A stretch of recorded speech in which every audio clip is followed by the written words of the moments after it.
What is up, guys? Welcome to my review for Arrow Season 7, Episode 2, titled Longbow Hunters, who are the main villains of the season, along with seemingly Ricardo Diaz, which I'm not really a fan of. But anyway, this episode did introduce the Longbow Hunters, and that's the first thing I'll talk about in this video. So I will talk about them separately. I'll talk about their fight scenes, their abilities, and their personalities, as well as their costumes if they have any, and talk about whether or not I think they could be good villains for the season, starting with the first character, I think the first of the three to be introduced this season, which is Red Dart. And I would say Red Dart is definitely the least controversial in terms of the fact that I don't really have much to talk about her. I think her ability to shoot darts was cool. It wasn't very showcased in this episode. I think her costume is she's the only one to have a costume, but it's not the greatest costume. Her glasses look really bad. I think it makes her look like she's from Smallville for some reason, and her personality is definitely the most fleshed out of the three from this episode,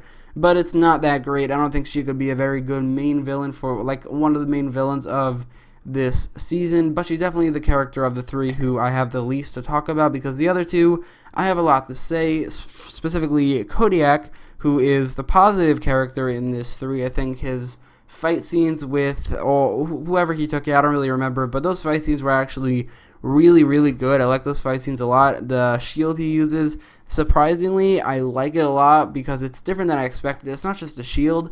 You could also use it to stab people, which I found very interesting. I think his personality is, from what we've seen, not that great, but we didn't really see much of it. It definitely can be fleshed out a little bit more. And then there's the actor who, from this episode again, didn't really get much to do, but in terms of the fight scenes and his abilities, I think he is very interesting. So then there's Silencer, who also does have a costume. I think I said that Red Dart is the only one that has a costume. That's not true. Silencer does have one as well. She has her white costume from the comics, and I don't really have a problem with this character, except for the fact that her powers or her abilities or the technology she uses, I don't think they really said which one it is, if it's a metahuman ability or if it's technology, but it makes for really boring fight scenes when they remove the noise and the music really from the fight scenes. It makes it less epic, much less interesting, much more boring, and it's just really disorienting for the fight scenes.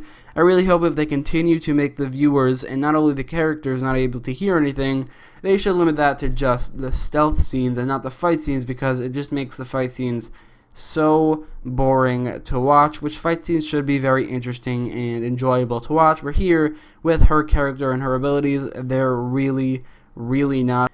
So then we get to the actual storylines of the season, starting with the main storyline, which is Oliver in prison. This is the main storyline, despite it not actually having as much an impact on the main villains as the secondary storyline. It is still the main storyline because it features the main character, and this is going to be a storyline for the first couple episodes of the season, maybe even up till episode 9, which is the crossover, which we know that Oliver Queen will definitely be out of prison by then, probably, unless they're exclusively using the Flash Oliver Queen from a different Earth, which I really hope, and I really definitely don't think they will. I meant to say I really hope they won't, but this main storyline of Oliver in prison, easily the best storyline of this episode, and will probably go on to be the best storyline of this season. It's so good. I love the interactions between Oliver and Stanley. I think Stanley could be a great comedic relief for this season. I definitely think he will die. I am like 100% certain that either one of two things will happen. Oliver will help him actually get out of prison and he will get exonerated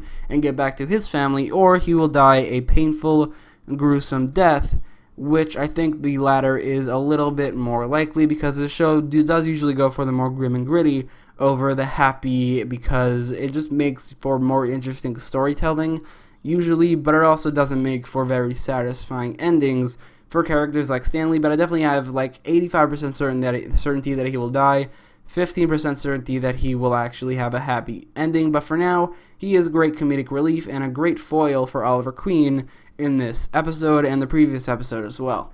The whole storyline of this episode was Oliver trying to get information out of Brick by framing that guy who Brick obviously wants to get rid of, maybe just because he hates him, or maybe because he's trying to set up a prison break, which could be a very interesting plot for an episode. But either way, Oliver is obviously trying to get information out of Brick to find Diaz. I thought this storyline was great. Another episode of Oliver in prison, and it was still Very, very, very interesting. I don't think this storyline could be this interesting for much longer, probably just like 4 or 5 more episodes. After that, it will probably get boring with Oliver not being Green Arrow for that long. But for now, it is easily the best part of the season, and it is really great. There are a bunch of scenes in this episode from Oliver in prison that I really, really liked.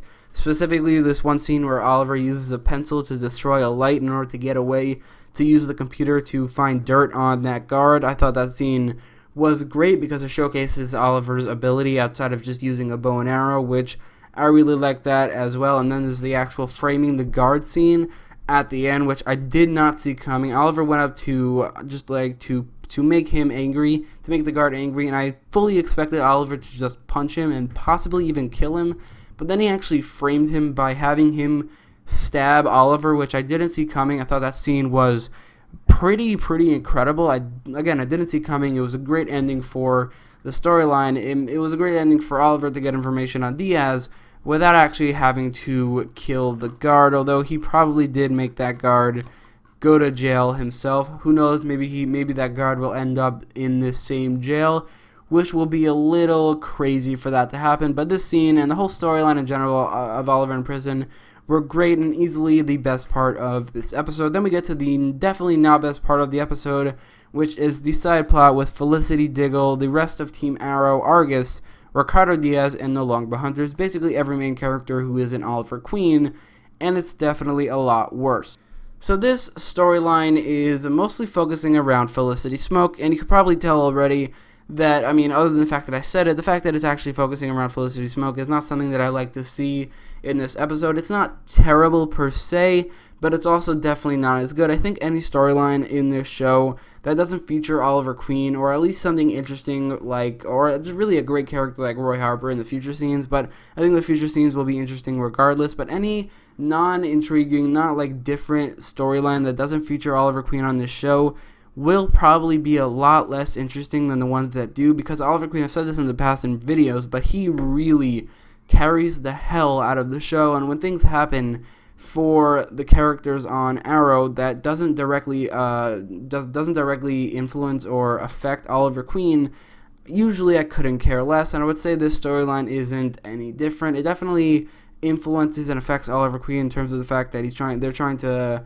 track down Diaz because of Oliver's sacrifice for that, and Felicity even goes to the FBI after that, but it doesn't feature Oliver Queen. It just uses all the other characters from the show, which is always a lot less interesting. I'd say Emily Bett Rickards in this episode was pretty bad. She is not a good actress for the most part. In this episode, she was really bad. I think any episode that really shines the light on Felicity, gives her the spotlight, Emily Bett Rickards just doesn't know what to do with it and just goes crazy and becomes a terrible actress in those scenes. Again, the storyline doesn't actually ruin the episode. In fact, I think it's a very good episode, but it's so uninteresting compared to everything else that is happening on the show, on the episode in general, like the prison scenes and the future scenes, that by contrast, it looks kind of bad. Thankfully, the Longbow Hunters and Diggle was actually really great in this storyline as well to make it interesting. Really, the Longbow Hunters are what made the storyline interesting because it's the first time we're seeing them, but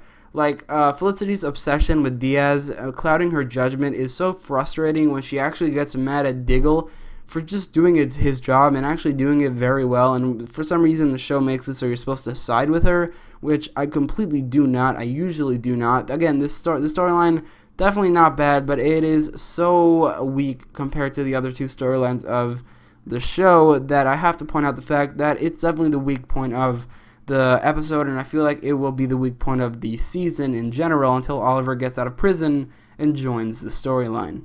So then we get to the flash forwards of this episode, which it seems like there's going to be flash forwards in this show for the rest of the series because that's what the showrunner said. So it doesn't even matter how many seasons this show will get. Every season from now on will have flash forwards, which I think they should have started in season 6 if they were going to start this, because there's one season in the middle that doesn't have anything, with the first 5 having flashbacks, then the rest after that having flash forwards. Season 6 has nothing, so it's a little awkward. But 2 things I would say about these flash forwards that are a little disappointing, that doesn't really have anything to do with the execution or even the storytelling of this flash forwards. It's just 2 technical things that I find a little disappointing about these flash forwards. One, Roy Harper seemingly not going to have a big role in the present day, if any, which is a little disappointing. I would have loved to see him return to Star City in 2018 and interact with Team Arrow, Oliver, and actually beat Arsenal again.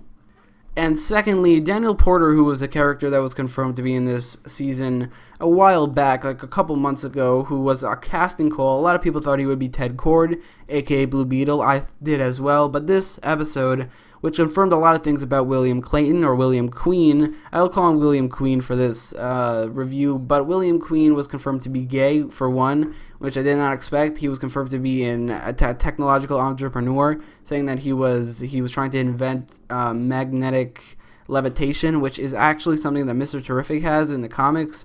So I guess Mr. Terrific will not get that on Arrow for at least 20 years, which obviously the show will not last that long, but at this point he will not get the magnetic levitation. And 3, it doesn't really confirm this, but this is obvious, but he says a lot about his losses in the past. Like, he still has nightmares about the fact that his mother died in the explosion on this very island.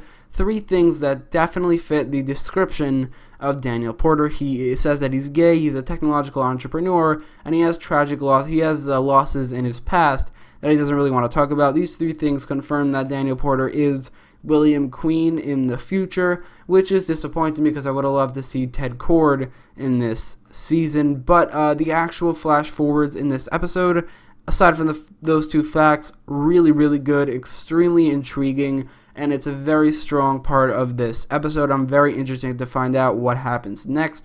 This episode didn't really have much for the flash forwards in terms of substance. It was really only setting up the next episode and the storyline in general, where Roy and William will go back to Star City for some unknown reason, but it really did give a lot to flesh out the William Queen of the future, as well as Roy Harper of the future, and the relationship between the two, that will, not a actual sexual relationship, but like a friend relationship for this flash forward season of Arrow. And I do think that this episode, the flash forward, is not as good as the last episode, just because not as unexpected, but definitely something that I'm very interested in seeing more of in this season.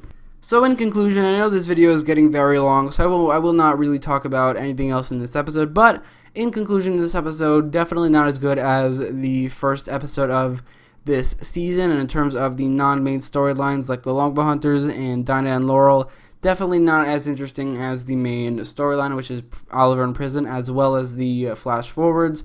But I think this episode has a lot more positives than it has negatives, so I'll give the episode a 8.7 out of 10. But let me know what you thought about the episode in the comments down below, and if you like this video, don't forget to leave a like, share, and subscribe, and thanks for watching.